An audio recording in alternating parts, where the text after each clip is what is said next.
abatambyi bakoze mu isezerano rya kera. Uribuka ko abatambyi batambaga mu isezerano rya kera bari mu idini. Abapastori barimo barakora umurimo w'Imana bari mu itorero. Abatambyi rero mu isezerano rya kera batambaga ibitambo, inka, ibiki, amaturo, iby'ibyaha, byo kubaho. Uyu munsi wa none byanditswe bitubwira ngo twese abakiriye Yesu umwami n'umukiza ni abatambyi, ni abami mu bwami bw'Imana.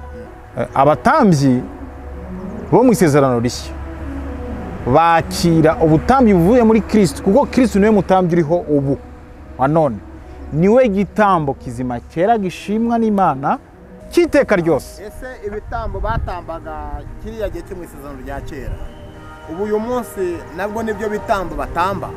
Ntabwo bikenewe, kandi Yesu yaraje.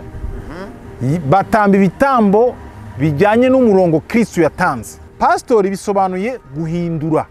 Niba umupastori adafite ubumenyi bwo guhindura, bizatuma abo abana nabo bamwibazaho. Icyambere bagomba kuba bashimwa. Kubushimwa rero ni uko ufite wera imbuto za Kristo. Icya kabiri bagomba kuba buzura umwuka wera. Kuzura umwuka wera bitandukanye n'ibyo batubwira bimwe byo gutitira no guhondagura no kuvuga cyane no gusakuza, aho biratandukanye. Ni ukuvuga ngo umuntu wuzura umwuka wera ni umuntu ko kugaragaza Imana mu bantu. Agomba kuba afite ubwenge. Kuki agomba kuba afite ubwenge?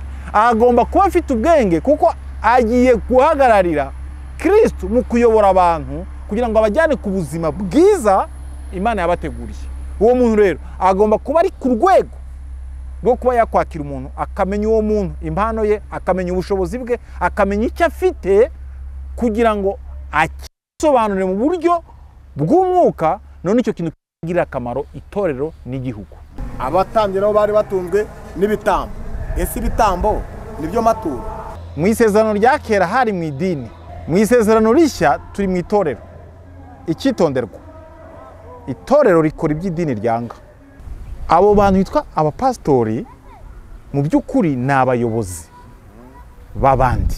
Ubundi umukristo, umupastori, umwana w'Imana yagombye kuba atuye mu butsinzi, yagombye kuba ari itabaza rimurikira abantu bose. Ukambwira ibitabo bantu rero bafite amatitire, batunzwe n'iki? Inshingano abapastori bakora bazakira zivuye kuri Kristo kugira ngo bazikore mu ishusho ye. Ni intumwa za Kristo. Bagomba kuzikora rero bagendeye kuko Kristo yagenze. Nta apotre Kristo urimo hano, nta apotre Matayo uri hano, nta apotre niki, suko batabaye byo. Kuyobora abantu barenze 10 ugakena ni umuvumo uturuka ku Mana. Kubera iki? Kubera ko abantu 10 kugira ngo itorero ryitwe itorero twitwe aba Kristo, Yesu yatanze ikiguzi. Noneho rero niba uwitirwa Kristo ukaba udashaka gutanga ikiguzi, uribeshya cyane. Iyo ugiye Karumeli nibwo ubona koko gusenga abantu babyibeshyaho cyane. Gusenga ni ugutanga raporo. Gusenga none ugasenga kuwa kabiri, kuwa gatatu, kuwa kane, kuwa gatandatu ni ukubwira Imana ngo Mana ntacyo wakoze, ndi impfabusa. Iminsi 6 yose ujye ukora imirimo yawe, hanyuma uze imbere yanjye, uze mu munsi mukuru. Isabato ni umunezero, ni uguhimbaza, ni ugushima Imana. Ntabwo bahimbaza Imana n'amagambo rero, bahimbaza Imana n'ibikorwa. Abatambyi ba kera bari bafite inshingano zo kwita ku bana, kumenya impano zabo no kuberekera kugira ngo babafashe kumenya no gufata icyemezo cyiza kizatuma bavamo abakozi b'Imana b'ejo hazaza. Noneho igihe cyazagera akavaho agasiga umwana we akamureberera, umusaza akenda kicara hariya akamusajisha uyareze, akahagarara muri wa mwanya, agaho muri wa mwanya. Kuyu munsi wa none turimo turigisha abantu bize bafite amadoktora n'ama PhD. Wajya kuri ugasanga mu itorero abantu bize ntacyo bavuze, kandi nta siyanse iriho utabona mu Bibiliya. Agronomy irimo hano, imibanire irimo hano, histoire irimo hano, geography irimo hano, mathematics irimo hano, n'ibindi byose birimo hano. Ku rwego tugezemo none abapastori ntabwo barimo baragaragaza ibyo bafasha abana babo. Abana nta bitaro bafite byo kwivurizamo, nta assurance, abo bapasiteri ukumbwira bafite amabanki angahe hano mu gihugu? Bafite ibitaro bingahe se? Bafite na yahe mashuri se bubatse? Na yahe se masoko bafite? Niye imihanda se bubaka? Ikibazo rero niba adafata inshingano nk'uko Imana zimuhaye kuzikora, azakora ibyo Satani yamubwiye. Niyo mpamvu abantu barwana, niyo mpamvu matoro bari kurwana, bari gutemana, bari kwangana, nta kari cyose yabatumye. Gusenga everyday, gusenga buri munsi. Nusenga uzanesha, nunanigwa gusenga uzaneshwa. Senga. Nshuti bakundwa mudukurikiye kuri uyu umunsi mwiza w'umugisha, umunsi mwiza w'umunezero, umunsi ni mwiza w'ibyishimo ku buzima bwanyu mwe mudukurikiye muri aka kanya. Mbabwire ngo twongeye kubazanira umutumirwa ugiye kudusobanurira ibintu duhora dutekereza uko bwije uko bukeye kuri iyi channel gusenga buri munsi cyangwa se everyday. Niho ibiganiro bizajya bitambuka. Mubwire ngo kugira ngo ubone ibi biganiro no gukanda subscribe, hanyuma ukajya no kuri share, hanyuma ugatanga na comment zawe kugira ngo ujye ubona ibiganiro byacu, ubashe kubikurikira, ubashe kumenya, kugira ubumenyi bwimbitse. Twahisemo gukoresha ibiganiro abantu bafite ubuhanga, abantu bafite ubwenge kandi bashimwa n'Imana. Imana ibamugisha kandi Imana ibagirire neza. Rero je muri kumva ni Pastor Nzayisenga Adiyeri utangirana n'ibiganiro mbaza abantu ibigendanye n'uyu murimo w'Imana dukora, cyangwa se umurimo w'Imana Imana yadushinze kuyobora cyangwa se kurinda. Turindira mu isi ari Imana iduhaye ubushobozi. Rero nabazaniye umutumirwa. Ni ukuri mu mutumirwa usobanukiwe ibintu byinshi bigendanye n'iyobokamana cyangwa se bigendanye n'ibyo twibaza buri munsi mu misengere yacu n'abashumba batuyoboye muri ibi bihe turimo.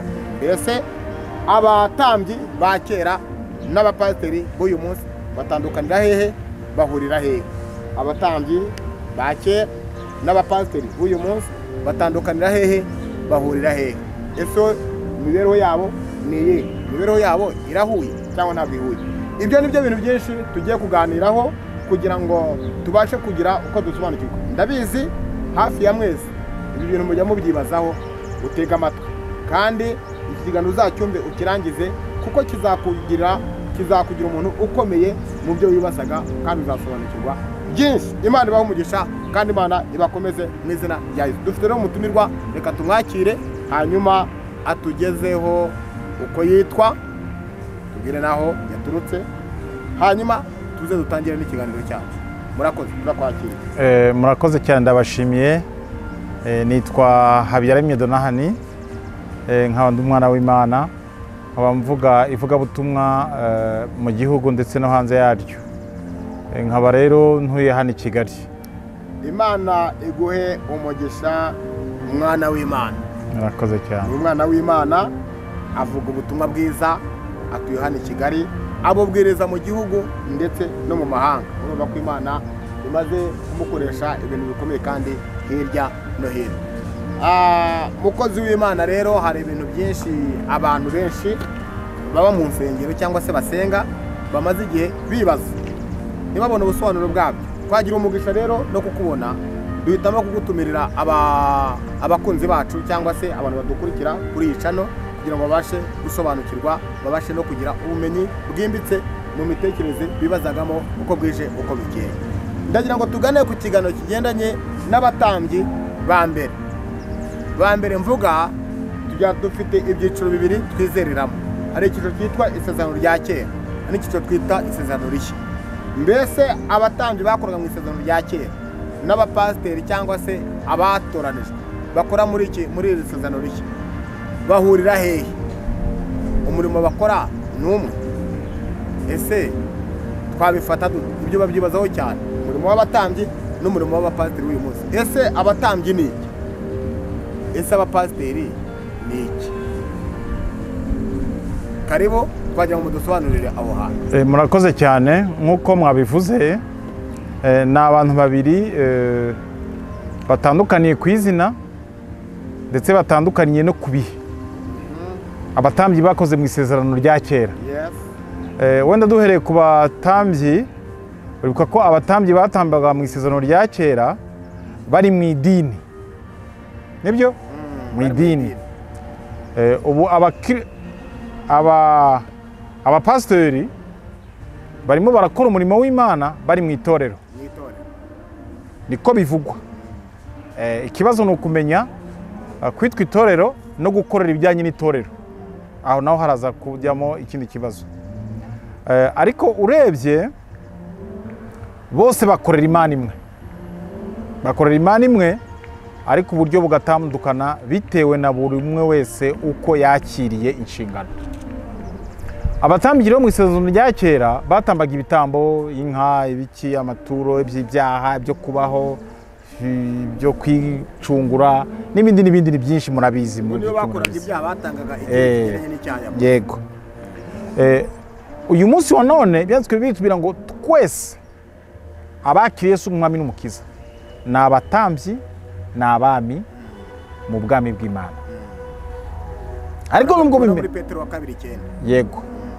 Ariko nubwo bimeze gutyo, abatambyi bo mu isezerano rishya bakira ubutambyi buvuye muri Kristo, kuko Kristo niwe mutambyi uriho ubu wa none, niwe gitambo kizima cyera gishimwa n'Imana, kuko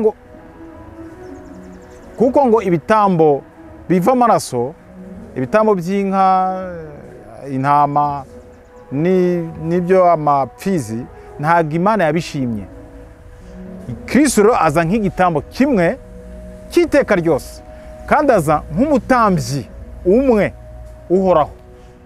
Noneho rero abapasitori bakira inshingano zive mu butambyi mu isezerano rishya babuhawe na Kristo. Noneho ukagira uti se bahurira he, batandukanira he? Nibwira ko nsa naho nabirangije. Bahurira cyambere nuko bakoreye mu mwanya utandukanye mu isezerano rya kera, abandi bakora mu isezerano rishya, hanyuma abakongera bagatandukana yuko abakira batambaga ibitambo by'amapfizi n'ibiki byose, abanone batamba ibitambo baganisha ku musaraba, kuko Yesu ari we mutambyi. Niwe mutambyi, ni nawe gitambo. Ese ibitambo batambaga kiriya gihe cyo mu isezerano rya kera, ubu uyu munsi nabwo nibyo bitambo batamba? Ntabwo bikenewe, kandi Yesu yaraje. Batamba ibitambo bijyanye n'umurongo Kristo yatanze. Ubwo byasobanuraga ko ibyo bitambo byavugaga Yesu uzaza akabikuraho. Kubikuraho, uvuze ngo kubikuraho, sinzi niba byari biri byo, ahubwo ni uguhindura uburyo, kuko ibitambo byari byinshi mu buryo bwinshi butandukanye, ariko Yesu we aje afata ibyatambirwaga byose abyishyiraho, ahita ahinduka igitambo kimwe cyiza cyera gishimwa kandi gihoraho iteka ryose. Bivuga ngo abatambyi, icyabitaga abatambyi nuko bakiraga ibitambo by'abantu. Yego. Ariko hakaza kubamo ikintu kivuga ngo Imana ntabwo yishimiye ibitambo byayo. Yego. Izana Yesu. Yego. Aba ari uhinduka umutambyi mukuru, ahinduka igitambo gikuru w'ibitambo byose byatanga. Yego. Noneho habaho ko mu gihe cya Yesu rero haje abapasiteri, havaho abatambyi. Yego. Bivuga ngo ni bamwe ariko bakoze mu bihe bitandukanye n'uburyo butandukanye. Yego. Noneho uyu munsi pasiteri yitwa pasiteri kubw'iyihe mpamvu? Ese we mu nshingano afite, kuki yitwa pasiteri? Inshingano ze afite z'ubupasiteri ni izihe? Iyo usomye ibyanditswe byera, usanga ikiganiro cyabaye hagati ya Petero na Kristo, ubwo Kristo yabazaga ibijyanye na sosiyete yabagamo,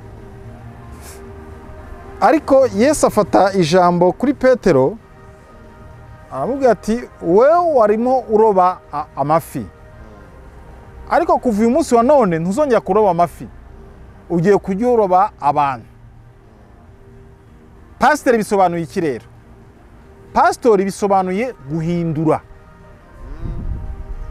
Duhereye kuri iryo jambo, duhereye kuri ubwo buryo Kristo yatanze, pasiteri bisobanuye guhindura. Petrire ni uguhindura. Yesu abwiye Petero ngo warobaga amafi, ariko ugiye guhindura. none uzajya uroba abantu. none icyo nashaka kugira ngo n'abantu basobanukirweho neza, bivuga ngo iryo zina ryitwa pasiteri rirakwiriye kuko ryitwa guhindura abantu. Rirakwiriye cyane. Ngo ni ukugira ngo abantu bagiraga urujijo rwo kuvuga ngo abo pasiteri ngo bamaze iki, nako abapasiteri kuki bariho, kuki hatariho abatambyi. Ababyibaza bashobora kuba wenda bari mu ntege nke, ariko kwibaza nibwira ko ari ikintu cyiza cyane kuko ni kamere y'Imana ituma abantu basobanukirwa bamenya. Kuko ibintu byose biriho Imana yabiduhayeho umugabane, tugomba rero kubikoresha mu buryo bw'ubumenyi, mu buryo busobanutse. Ni nayo mpamvu umusobanuzi wasobanuye ibyo by'imivumo n'imikasiro, nshatse kumwunganira navuga ko ibintu byose bikorwa bisaba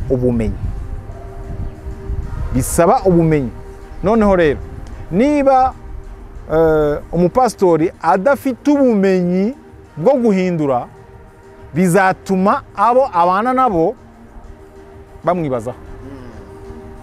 Kubera ko Kristo yavuze ko yafashe disikuru atangaza ko niwe nzira, niwe kuri, niwe bugingo.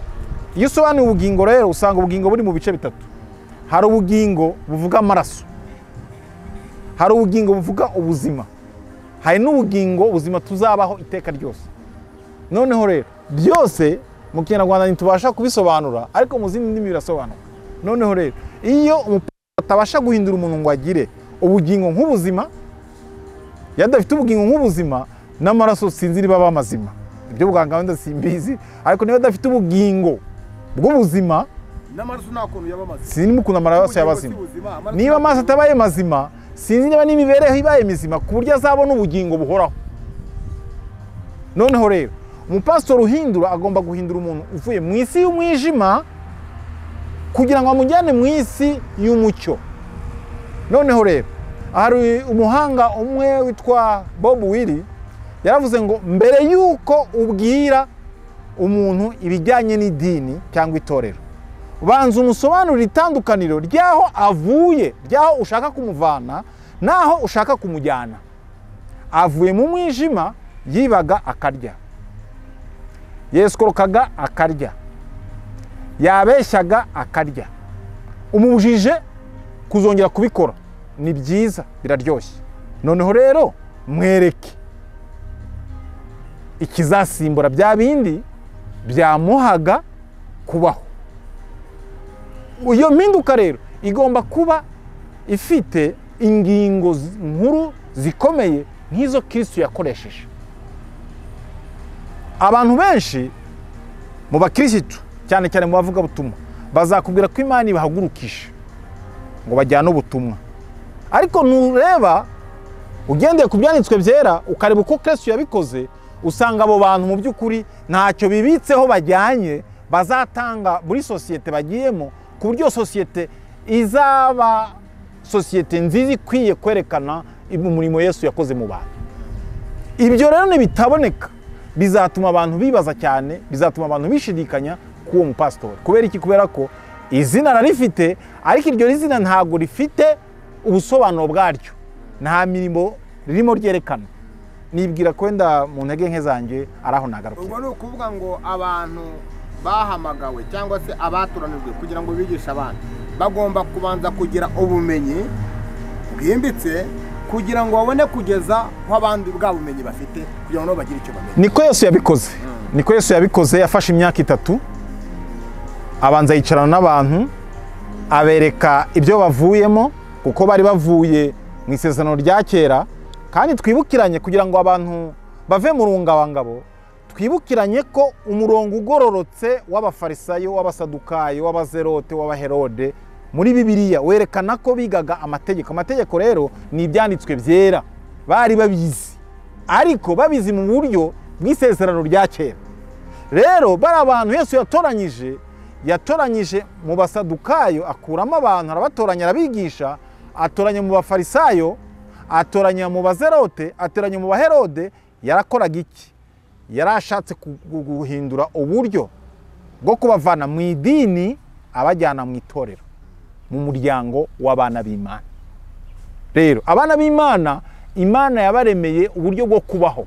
Uwo muntu rero wahamagawe agomba kuba ari umuntu ufite ibikoresho bihagije byo kubasha kwerekera abo yakira, kuberekeza mu buzima Kristo yateguye. Iyo dusomye ibyanditswe byera mu byakozwe n'intumwa ibice 6, usanga hari ijambo umuntu yakwifashisha kugira ngo ibyo bintu bisobanuke. Ku bice 6 ku murongo wa 3 baravuga ngo bene data nuko mudushakira abantu 7. Abo bantu 7 muri mwe bavuye muri mwe bagomba kuba bateye gute? Icyambere bagomba kuba bashimwa.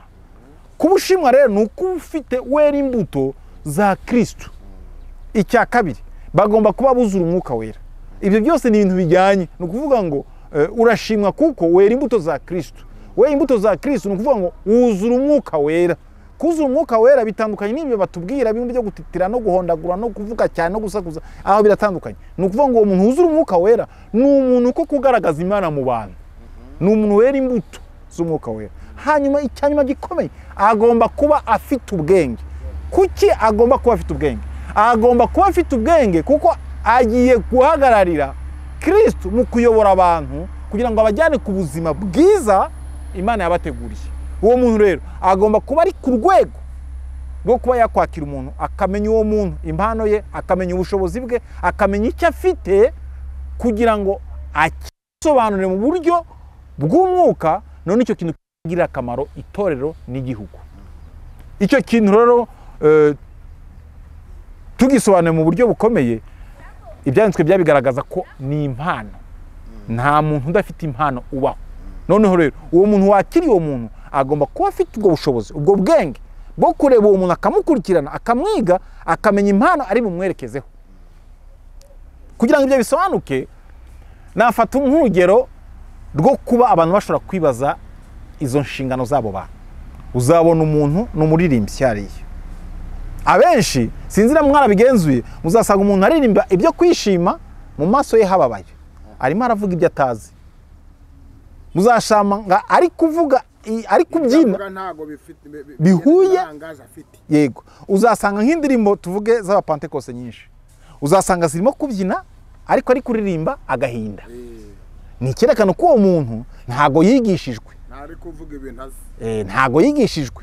Wenda afite agahinda ariko ari kubyina. Bibiliya iravuga ngo ubwiringiro burerezwe butera umutima kurwara. Kuvuza akantu keza ndakibuka, nigeze kujya gusengera ku musozi, nsanga abantu barimo barabyina ahantu ku musozi gusenga mu butayu, twita mu butayu. Nsanga barimo barabyina, baraseka, bahimbawe.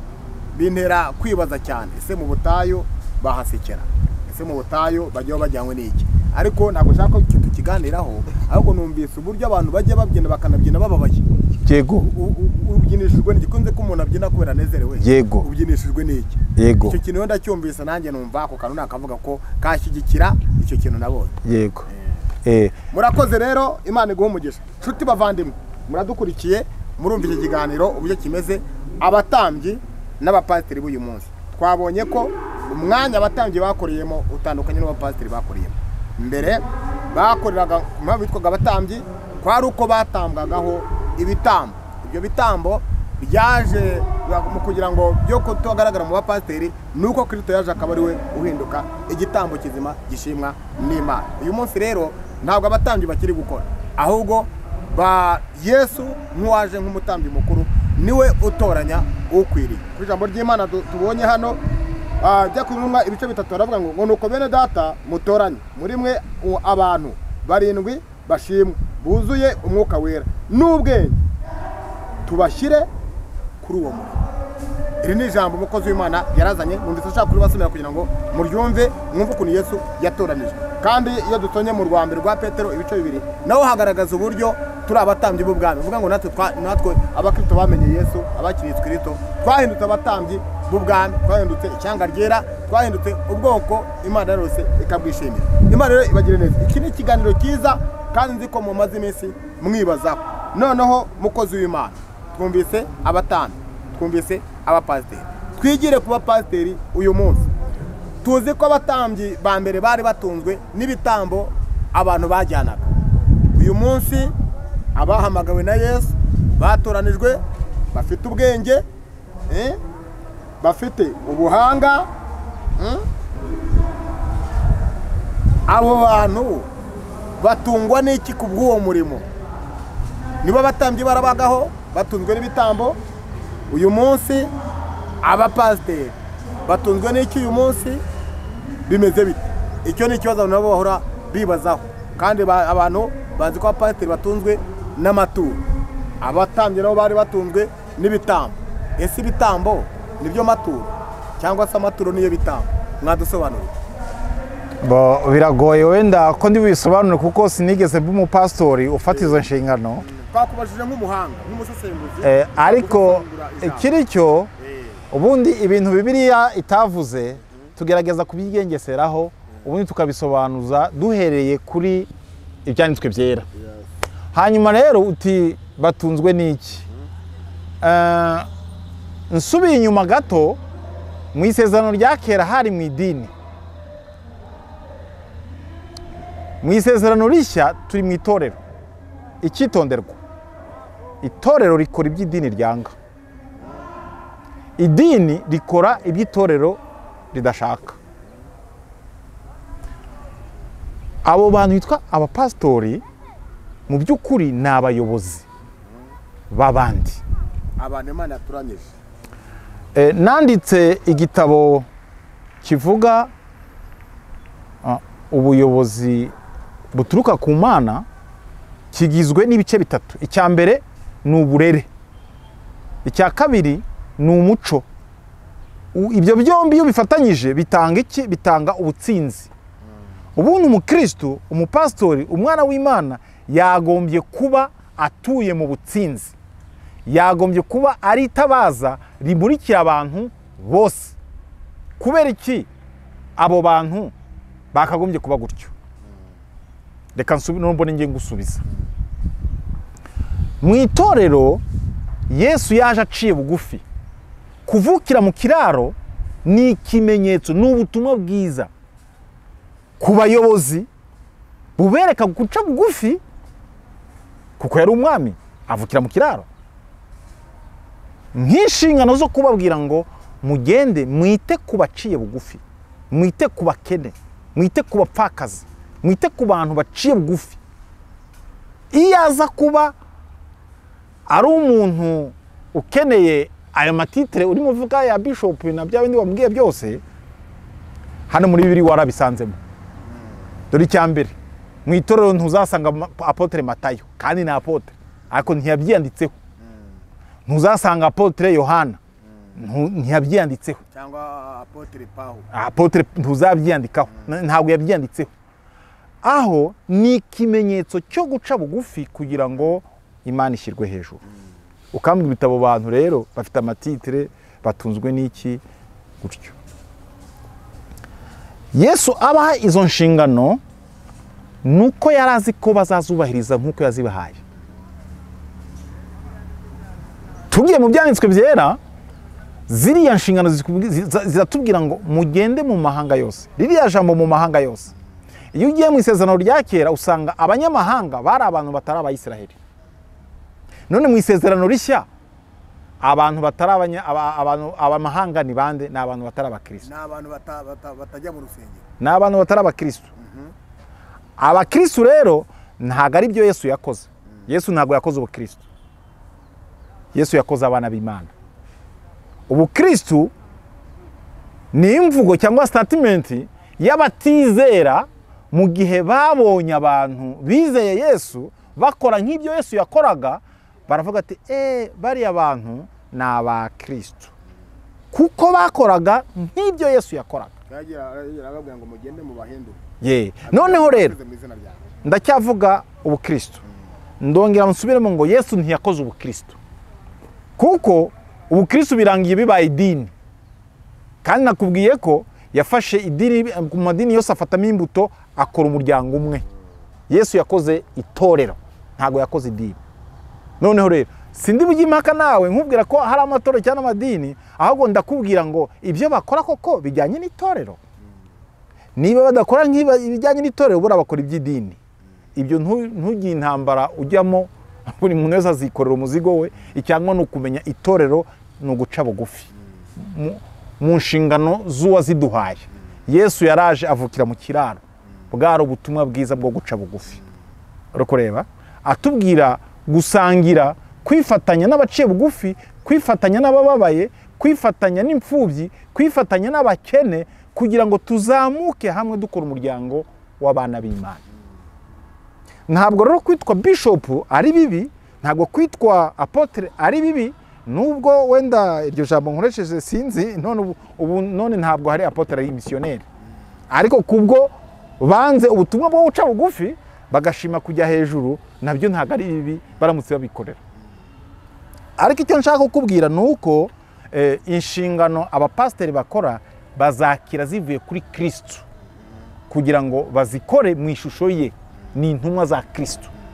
Bagomba kuzikora rero bagendeye kuko Kristo yagenze. Nta apotre Kristo urimo hano, nta apotre Matayo uri hano, nta apotre niki, suko batabaye byo, ariko ntago byabaye nk'ikintu wavuga ngo ni nk'igikangisho. Murakoze, udusobanuriye uburyo bw'idini n'uburyo bw'itorero n'uburyo idini ryagiye rikora n'uburyo itorero rigomba gukora. Yego. Tubona ko itorero n'uburyo yose yagiye hamagara abantu avuga ngo mugende mwigishe amahanga yose abizera mu batize. Tubwira ko Yesu atakoze abakristo, atakoze abakristo, ntiyakoze ubukristo, yakoze ubukristo. Ubukristo ni imvugo y'abantu batizera, bamuzanye bakamwegereza aho babonye abantu bakora nk'ibyo intumwa zakoraga, nk'ibyo Kristo yabasabye gukora. None abantu bababonye bavuga ati aba bantu ni abakristo bari gukora nk'ibyo Kristo yakoraga. Noneho rero abo barabibitirira ibyo bintu rero kuvuga. Yego. Noneho ibyo bintu rero kuvuga abantu bakagombye kubikora cyangwa bakabyitwa bakora ibyo Kristo yakoraga, cyangwa bakora ibyo babandi bakomoweho ririya jambo bakoraga, kugira ngo bikomeze bibe itorero. Noneho kutabikora rero bigusubiza mu dini, kandi mu idini bishyira hejuru, kandi Kristo yagiye hasi, yaciye bugufi. Mu idini rero bishyira hejuru. Uri kureba, mu idini barangana, ariko mu itorero Kristo ni urukundo. Mu idini bariba, ariko mu itorero ntibiba, kuko ibirahari ni ibyabo. Mu itorero baraganira, barahugurana.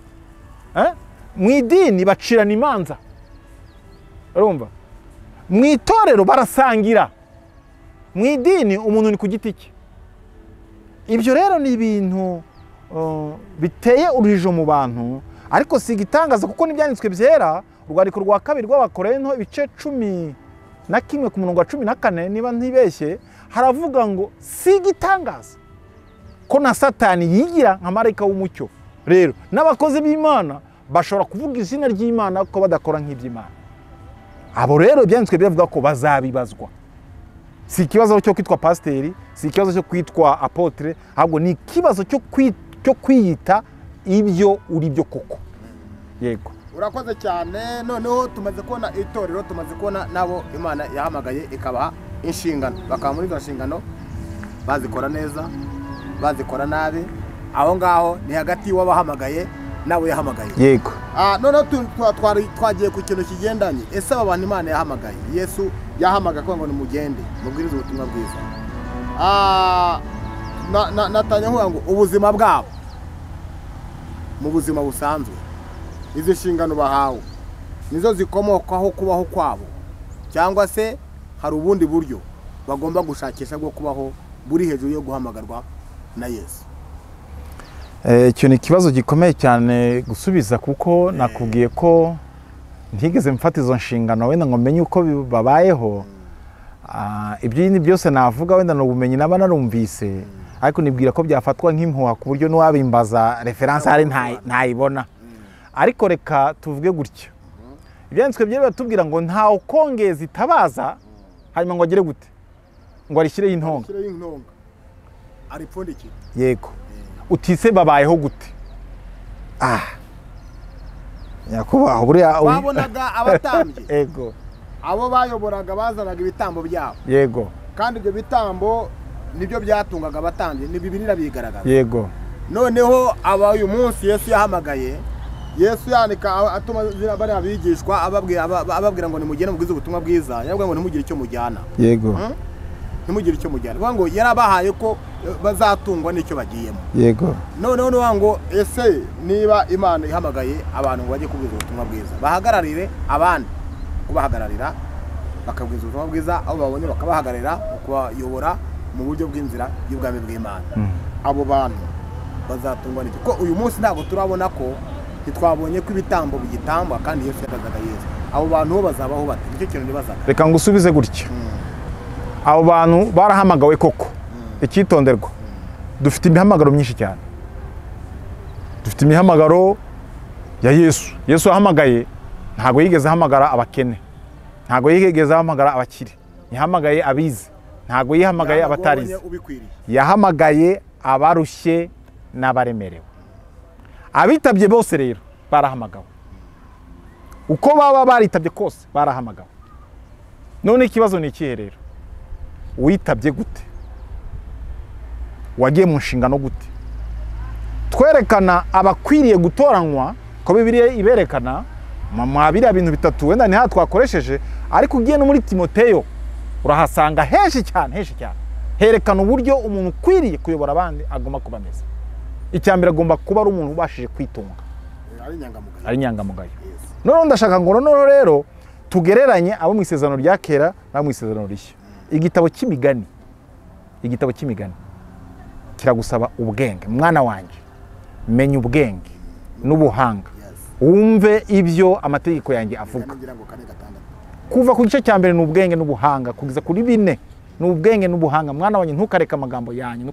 Aya magambo ibi byanditswe byera byerekana, nababwiye ko byerekana umurongo Imana yashyizeho kugira ngo umuntu abeho, kandi abeho mu buzima buzira umuze.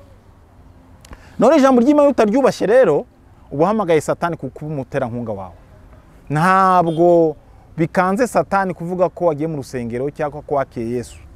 Kwakira Yesu ni intambwe, ariko wowe ubwawe unaramwimika akaba umwami w'ubuzima bwawe. Rero niba uri umupastori wakiriye Yesu, wahamagawe ukitaba kwakira Yesu, ariko ntumwimike, kuko kumwimika ni ukumwiyegurira. Iyo wimitse umwami uramukurikira, ubaha amategeko ye, sibyo? Ugenda mu byo gutegeka byose udakebakeba. Noneho rero abo bantu niba batubaha amategeko y'ubwami bagomba kubaho nabi, kandi ni urubanza rukomeye kuko bazabibazwa. Araho bigaragara ko njya nemeza ko kuyobora abantu barenze 10 ugakena ni umuvumo uturuka ku Mana. Kubera iki? Kubera ko abantu 10 buri umwe wese afite impano. Igitabo kivuga ikiguzi cy'ibyiza kivuga ko ibyo ukenera byose ugomba kubitangaho ikiguzi. Reka nsubire inyuma. Kugira ngo itorero ryitwe itorero twitwe abakristu, Yesu yatanze ikiguzi. Noneho rero niba uwitirwa Kristo ukaba udashaka gutanga ikiguzi, uribeshya cyane. Ubwo bivuga ngo abo Yesu yatoranije akabashyira imbere y'abandi ngo babere abayobozi bokoyora mu nzira, bakagombye gutanga ikiguzi, bakagize icyo batanga kugira ngo babone no babeho kuko bafite icyo babagezaho nabo. Yego. Aho rero niho numvaga nifuza kugira ngo tugere neza turi mu murongo. Sindaharangiza. Yes. Imigani yerekana, mwana wanjye, ntugakunde ubunebwe. Ntugakunde ubunebwe, kuko nukunda ubunebwe ngo ubukene buzagusakiza rukureba bugutunguye. Reka mvuga ijambo, umuhanga umwe yaravuze ngo abakire bakora ibikomeye, niyo mpamvu ubuzima bwabo bworoha. None abakene bakunda utuntu tworoshye, niyo mpamvu ubuzima bwabo bukomera. Gusenga ntago bikuraho umugambi w'Imana, kandi gusenga ni raporo kubera inshingano zacu zo kubaho. Barasuje no mu migani avuga ngo ntukaryamire, ngo nuryamire uzakena, ngo kandi ujye ukora ibikwiriye mu gihe cyako. Yego. Noneho rero iyo ugiye i Karumeli, njya nkunda kuvuga ngo gusenga si ukurwana, dusenga Imana yumva. Munyarwanda yise umwana we nsenga yumva. Iyo ugiye i Karumeli nibwo ubona koko gusenga abantu babyibeshyaho cyane. Gusenga ni ugutanga raporo. Pawulo abikora avuze ngo ndagushima Mana ko wabonye ko ndo kwizerwa ukangabira umurimo nubwo nari mubi. ariko warantoranyije mu murimo. Noneho rero ibi mbikora neza, urakoze, ariko ibi byananiye Mana mfasha. Noneho rero gusenga none ugasenga kuwa kabiri, kuwa gatatu, kuwa kane, kuwa gatandatu, ni ukubwira Imana ngo Mana ntacyo wakoze, ndi impfabusa. Kubera iki? Itegeko riravuga ngo gutegeka kwa kabiri ibice 5 ku 13, iminsi 6 yose ujye ukora imirimo yawe, hanyuma uze imbere yanjye, uze mu munsi mukuru. Isabato ni umunezero, ni uguhimbaza, ni ugushima Imana. Ntabwo bahimbaza Imana n'amagambo rero, bahimbaza Imana n'ibikorwa. Abantu bese bavuga ngo worship, no. Adamu yahimbaza gate, yerekanaga ko ariho neza, kubera ko umugambi w'Imana ni uko umuntu agubwa neza. Noneho rero iyo udakora ibikubwirira neza, ubaho mu maganya, kandi wari mu maganya Imana ntiyishima. Nzabana nawe. Kubana rero n'Imana uganya ishobora byose nagahinda. Noneho rero igitabo cy'imigani cyerekana ubuzima bw'umukristo agomba kubaho. Abatambyi rero niho ngiye kugera. Abatambyi ba kera bari bafite inshingano zo kwita ku bana, kumenya impano zabo no kuberekera, kugira ngo babafashe kumenya no gufata icyemezo cyiza kizatuma bavamo abakozi b'Imana b'ejo hazaza. Noneho igihe cyazagera akavaho, agasiga umwana we, akamureberera, umusaza akenda akicara hariya, akamusajisha uyareze, akahagarara muri wa mwanya, agaho muri wa mwanya. K'uyu munsi wa none turimo turigisha abantu bize, bafite amadoktora n'ama PhD. Urumva? Wajya kuri ugasanga mu itorero abantu bize ntacyo bavuze, kandi nta siyanse iriho utabona muri Bibiliya. Aba scientifique benshi naho baba ari abapagani, ariko ibyo bakora babikuyemo hano. Agronomy irimo hano, imibanire irimo hano, histoire irimo hano, geography irimo hano, mathematics irimo hano, n'ibindi byose birimo hano. Noneho rero ku rwego tugezemo none, abapastori ntabwo barimo baragaragaza ibyo bafasha abana babo. Abana nta mashuri bafite, mu matora amwe n'amwe. Abana nta bitaro bafite byo kwivurizamo, nta assurance, nta mabankari. Ririya jambo twarimo tuvuga ndigarutseho, abanyamahanga mu Kigereki hagaragaza ko Yesu yababwiraga ko bari abantu bo mu gihe cya Mose bari barigishijwe neza. None kubera ko nahawe ubutwari mu ijuru no mu isi, ubwo butwari mu bwakire mugenda barimo mushaka, bari abantu babaye kwa Mose, ko kwa Mose yari yarabigishije neza, amategeko barayafashe ariko bayakoresha nabi. None bafite ubuhanga, mwakire ubu butwari mugende mu bahindure, baze buriya bwenge bafite baze babukoreshe mu matorero yanjye, bubaka ibitaro, bubaka amashuri, bubaka amabanki, bubaka amassurance, bubake bya bindi byose, ibintu byose bikenewe mu itorero ryanjye babizane. Sinemerewe kukubaza, ariko no reka ngiye nibaze nawe nkubaza. Abo bapasuro ukumbwira bafite amabanki angahe hano mu gihugu?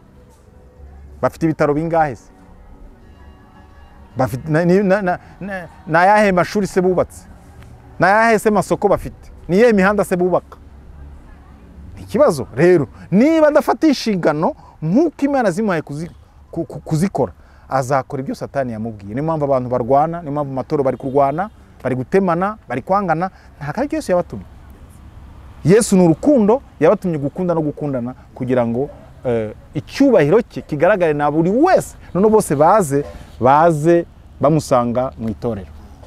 Murakoze inshuti mudukurikiranye kuri iki kiganiro kiza gusobanukirwa n'inshingano zo mu isezerano rya kera ku batambyi, n'inshingano zo mu isezerano rishya ku bashumba cyangwa se ku bapasiteri, uko barimo bakora umurimo w'Imana uyu munsi, nuko abatambyi ba kera bawukoraga. Twamaze kubona ko abatambyi ba kera batungwaga nuko batambaga ibitambo. N'uyu munsi ko niba Yesu yaratanze ikiguzi cy'amaraso ku bantu kugira ngo abireherezeho, abaje nabo bakwiye gutanga ikiguzi cyabo kuba bagejejeho ubutumwa bwiza bw'ijambo ry'Imana. Biremewe, ubwo abapasiteri bemerewe kuba baturisha. Ese mu guturisha kwanyu mubikora mute? Mubikora neza nk'uko Yesu abikeneye? Icyo ni ikibazo cyanyu. Hari komantere mwakwandika tukazimenya, tukamenya uko tuzabasubiza. Turashyiraho nimero ye, hanyuma muzamusobanuze mumubaze kugira ngo abasobanurire mu buryo bwimbitse. Ariko nzi ko aduha ubusobanuro buhagije ku cyerekeranye n'izo nshingano zombi, ari ku kibazo cy'amaturo, ari ku kibazo cy'ibitambo, ari ku kibazo cy'abatambyi, no ku kibazo cy'isezerano rishya cyazanywe na Yesu Kristo waje nk'igitambo gishimwa n'Imana kera. Imana rero ibaho umugisha kandi Imana ibagirire neza. Reka babwire ngo dufite umugisha w'Imana guhura n'abakozi b'Imana bameze gutya basize amavuta y'Imana. Imana yagiriye ubuntu bwo kutugezaho ijambo ry'Imana no kudusobanurira ibyo tudasobanukiwe uko bwije uko bukeye. Imana ibagirire neza. Rero twamusabaga kugira ngo adufashe muri uyu mwanya, hanyuma aze gutanga nimero ye kugira ngo tuzamushaka, hanyuma kandi aze no gusengera muri iki cyigisho kugira ngo tugere ku musozi w'ikiganiro cyacu, hanyuma twumve icyo Imana ikomeza gukora. Murakoze. Murakoze, nanjye ndabashimiye. Nk'uko mubivuze, aha abantu bashobora gukenera wenda kunganiriza cyangwa gukenera ubusobanuro burenze. Wabishaka yambona kuri 078, telefoni iba no kuri WhatsApp 078 15 77 13 7. Ndasubiramo 078 15 77 13 7. Imana rero iguha umugisha. Wasoza udusengera usabira umugisha abantu badukurikiye. Imana turagushimika, tuzaba tugushima. Mpamvu zo gushima zirahari, cyambe no kuri Imana yacu. Tugushimiye byose watugeneye, tukuragije ibiri imbere, kandi umwese umvise ikiganiro ntabe kumva gusa ahubwo yumve kandi yumvire mu izina rya Yesu Kristo. Amen. Murakoze mwebwe mwadukurikiranaga. Nakagaruka. Imana ibaho umugisha, Imana ibagirire neza. Iki kiganiro nzi ko nimugikurikirana mukakirangiza cyose muzahabwa umugisha wo gusobanukirwa no kuba abantu b'abahanga mu byerekeranye n'ibyo mwibazaga byose, namwe bikabahesha kugira uburyo musobanura abandi badakurikirana ibi biganiro. Kandi kora subscribe cyangwa se ukande share cyangwa se wandike comment, tugukurikirane ibiganiro byacu. Turi kumwe. Imana ibaho umugisha, Uwiteka abagire neza. Dukomeje kubana namwe mu bihe byose, turi kumwe. Kandi niba ufite umutima w'Imana, Imana iri kukubwira ngo ushyigikire iyi channel, uyitere inkunga, hanyuma ibashe kugera kure. Dukeneye amakamera afite izindi capacity ziri hejuru, dukeneye machine zo gukoresha ibiganiro kugira ngo tujye ditinge neza, dukeneye kandi na internet nayo irakeneye kugira ngo tubashe gukora ibiganiro mu buryo butworoheye. Imana ibaho umugisha, turi kumwe. Nakagaruka. Uwiteka abagire neza. Shalom, shalom, shalom. Gusenga everyday, gusenga buri munsi. Nusenga uzanesha. Nunanigwa gusenga uzaneshwa.